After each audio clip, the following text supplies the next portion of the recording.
Welcome back to Life and Vedanta 3.1. Kindly join me for the Om Smarana.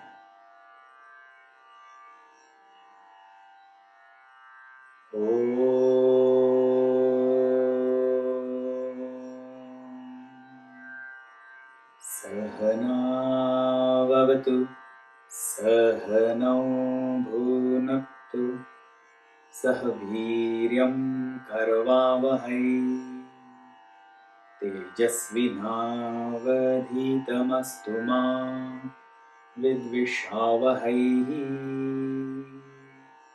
Om Shanti Shanti Shanti. Hari Om Shri Gurubhyo Namaha. Hari Om. In our last session, we spoke on faith. In regards with faith, Pujya Guruji, Swami Tejomayananda Ji has said few words. Let me read it to you. God, Bhagwan, is the ultimate source of knowledge, power, love and compassion. Remember Him. What a beautiful way. We are studying Vedanta, where the ultimate goal is supposed to be the knowledge of the self, self-knowledge, something which you, me, none of us have still acknowledged, still understood, still experienced. However, there have been these great masters, the Gurus, who have expounded this Vedanta to us. How can we not have faith in what they have faith in? The masters themselves say, no doubt we are searching self-knowledge, the Atman. But to reach to it, you must have faith in Bhagwan, in that reality, in that Creator, by which it will act as a catalyst in understanding, in realizing our true nature, the Self, the Atma. In the context of Guru, our Gurudev, Pujya Gurudev, Swami Chinmayananda Ji, he has said something which I would love to share with you all. Gurudev said, when you encounter a teacher, accept them as they are without expecting them to conform to your desires. Everything they do is for your benefit. So true. We are searching this self, the self-knowledge, the knowledge of the self. The person who has this knowledge, only that person can share it with us, can show us the path. And the same person expresses that when you encounter such a master with knowledge, do not expect them to behave, act, react, talk, speak, dress, look as you want them to. It doesn't matter how they do all these things. But what matters is, at the core of their heart, they have only and only one desire: to help the student, to help the sadhak reach its goal. Coming to our text, Tattvabodhah. Let me take you through the thought flow up till now. The text started with a beautiful statement. It said, Sadhana chatushtaya sampanna adhikarina moksha sadhana bhutam Tattvaviveka prakaram vakshyamaha. The statement speaks of three aspects, three topics. One, the sadhana chatushtaya sampanna adhikari. Who's that? Mumukshu. One who's endowed with the fourfold qualification. Second, it speaks of Tattvaviveka prakaram, meaning that which is the methodology by using which we shall reach our goal. And third, it speaks of the goal, Moksha, self-realization. Let me take you to each of these aspects to refresh your memory. Right in the beginning, we had spoken of Mumukshu. Who is a Mumukshu? A Mumukshu is a person who's endowed with the fourfold qualification. First, let me enumerate these four to you all.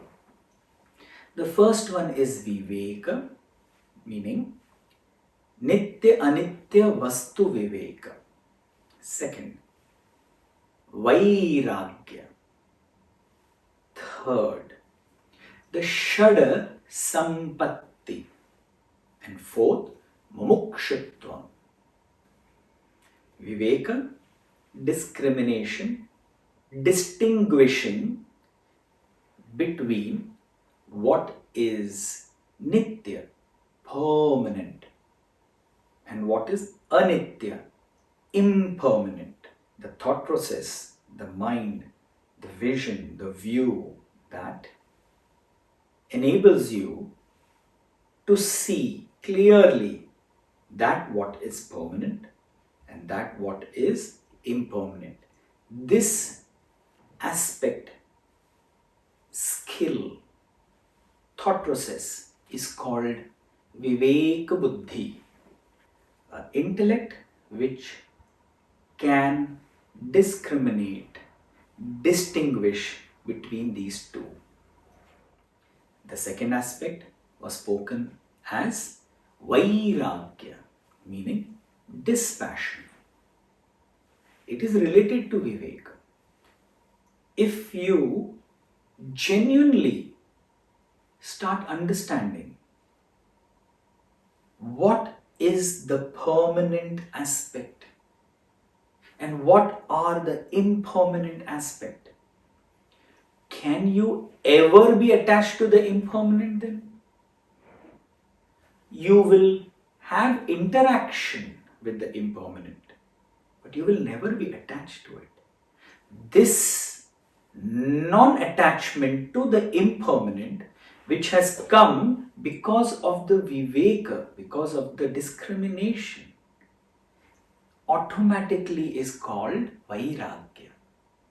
This discrimination which has arisen in your bosom, in your mind, that attaching to the impermanent is pointless, but interaction is required. Therefore, interacting is no problem, but attaching, getting subdued, getting bogged down because of the impermanent cannot be.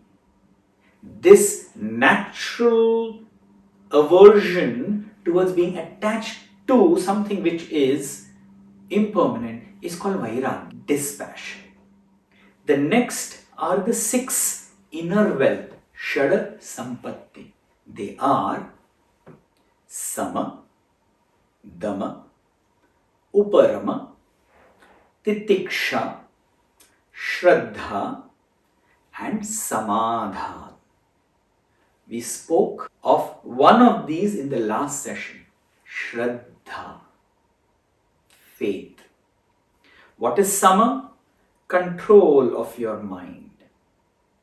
Not to suppress the mind, but to understand the mind and sublimate the mind. Second, Dhamma, control of your sense organs, not allowing them just to run behind the sense objects. Uparama, to take your mind close to the topics that you are looking for, to the goal. Titiksha, the acceptance of the troubles that come to you, en route your journey to the goal. At the same time, with the troubles, sometimes many benefits come to you. Being equal to both, to troubles as well as gains. Being absolutely in control of both is titiksha. Bearing the pains smilingly. Receiving the benefits smilingly. No change is titiksha. Shraddha. We spoke extensively upon Shraddha. Shraddha in the three. First, Bhagwan, which Puja Guruji has just said, that He is all powerful, He is all knowledgeable, He is love and compassionate personified. How can you not have faith in Him? Second, the words of Vedanta Shastra. What you study, you must have faith on it. And third, most important, faith on the Guru, the one who is guiding you. If your mind starts doubting any of these three, you will never be able to follow and reach the goal, because your mind becomes doubtful and clarity goes away. Confusion takes over. Confusion, in other words, is ignorance. Next is Samadhan. Samadhan is a word which has to be understood clearly. It means single pointed attention to the job in hand. When your mind is exactly where your eyes are, and your eyes are exactly where your hands are working, it is Samadhan. Complete and absolute focus. These are the 6 inner wealth which a fit student who wishes to reach that goal of moksha must try to develop. Finally, the 4th aspect, known as Mumukshutvam, means a burning desire to achieve that goal of moksha. What does moksha mean in Vedanta Shastra? Moksha means complete cessation of all limitations, of all ignorance, and absolute achievement of bliss and knowledge. That is moksha. This is what we had covered in the Life and Vedanta first part. In Life and Vedanta 2.0, we came to the methodology of how to reach this goal. There was a statement made upon the question, Tattvaviveka kaha. The answer was given, Atma satyam tadanyat sarvam mithyeti. It said, Atma, the self, is alone the real. Other than the Atma, the self, everything else is mithya, that which is inexplicable, which seems to be, but it is not. It is not what it seems to be. You can see it, feel it, taste it, smell it, but it is not permanent. It is transient. It is ephemeral. Therefore, two aspects came from this sentence. One, that Atma is Satyam, and second, Tad Anyat, everything else is Mithya, is not self. So one, Atma and Mithya. Like all questions, the Mumukshu's mind came up with this question. What is it? Atma kaha. What is Atma? Then an elaborate explanation, definition was given of what Atma is. It said, Sthula Sukshma Karana Sharirad Vyatiriktaha Panchakoshati San Avasthatraya Sakshi Satchidananda Swarupasan Yastishtati Sa Atma. To define, to explain what Atma is, the text chose a methodology. This methodology is called Tattvaviveka Lakshana, meaning first to point out what it is not, and then to assert what it is, assert its core nature. Therefore, first it was said that it is not the three bodies. Very quickly, let us revise what are the three bodies that we have spoken about. The gross body, which is made up of the five great elements, but which have gone under a process of grossification. That is the gross body. But is that the Atma? Is exactly the point. The reason why the text is first saying that these are not the Atma is so that we come to know exactly and never get confused with something else for Atma. Because of our identification with the body, we many a times consider this body as me. And this is the exact thing which the text, which Vedanta, which the master is trying you to understand, that you are not them. It says that the gross body is but a vehicle to be used to transact between you and the world outside. It is but a temple in which you are residing. This is that body which has definitely taken birth, and because it has taken birth, it is certainly going to die. Since the self is never born, it can never die. Therefore, the self is not the gross body. Then, is the self the subtle body? The subtle body is made of the five great elements which have not undergone the grossification, but they are in their subtle form, in the nascent stage. Since the subtle body is also born, it certainly has a death.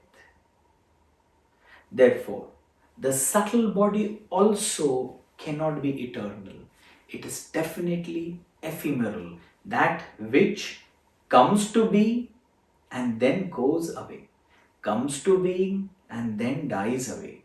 That is what is ephemeral, something which is not permanent, something that is temporary.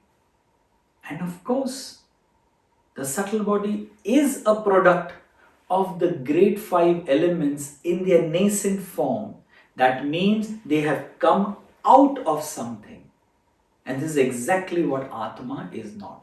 Atma is self-effulgent. It is not a product of anything else. Therefore, subtle body also is not the Atma. The causal body is of the nature of ignorance.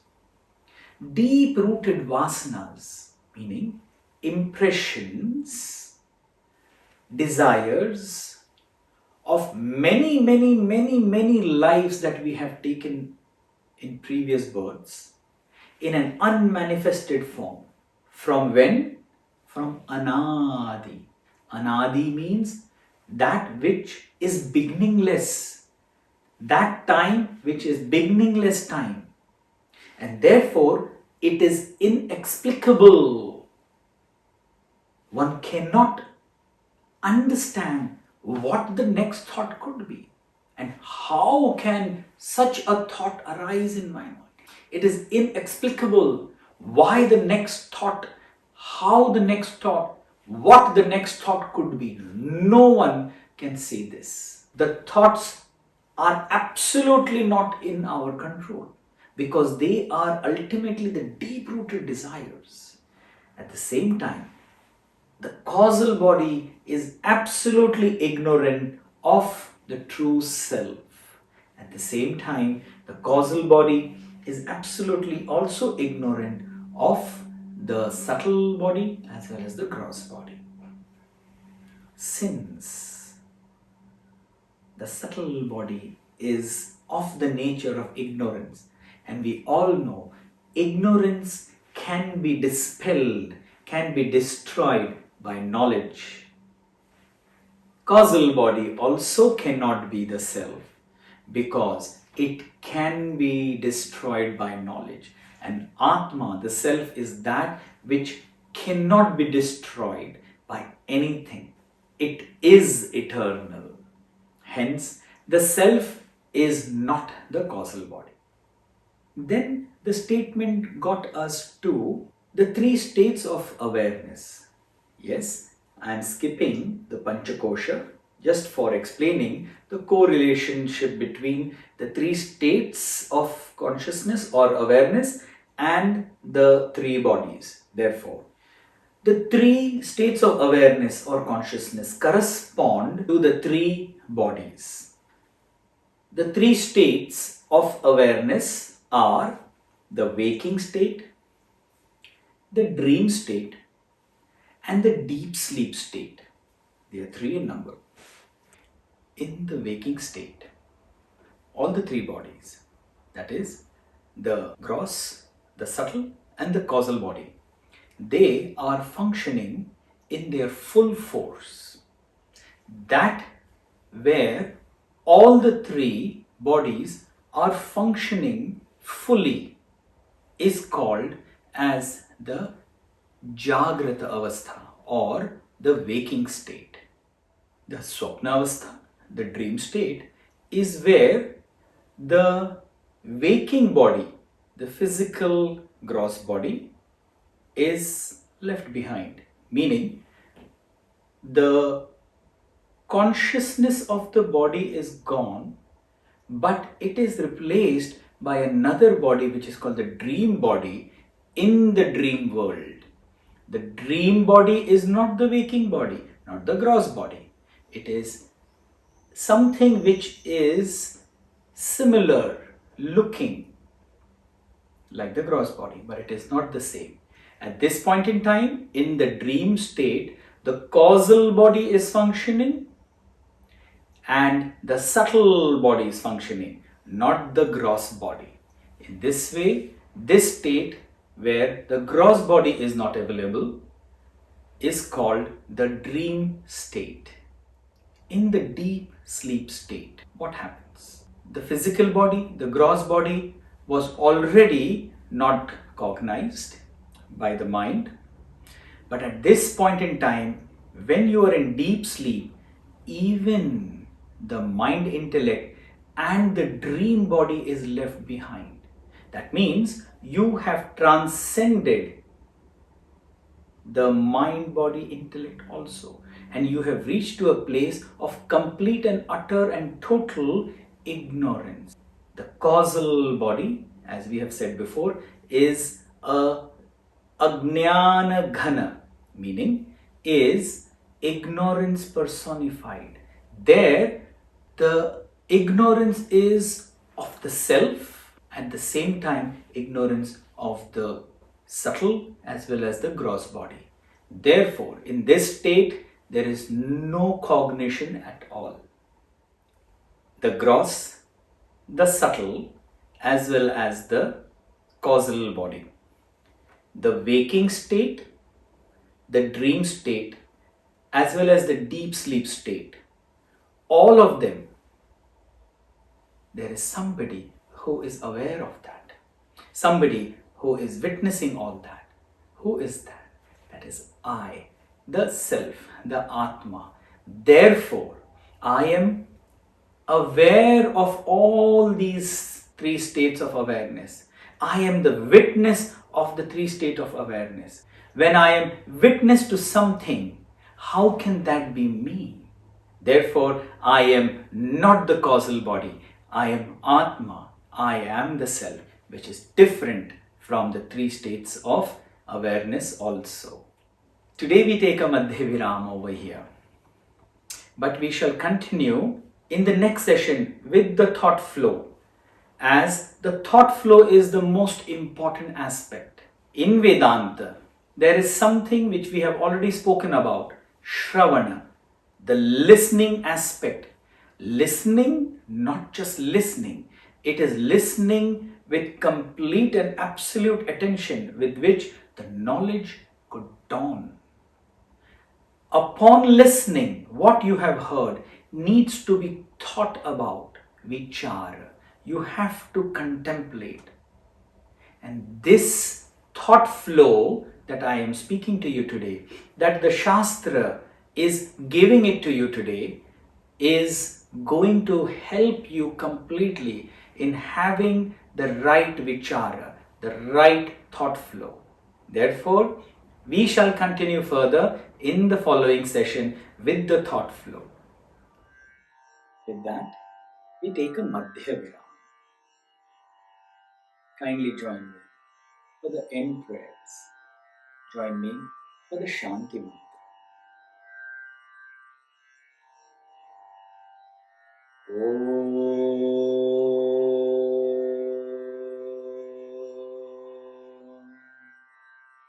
Purnamada Purnamidam Purnat Purnamudachyate Purnasya Purnamadaya Purnameva Vashishyate.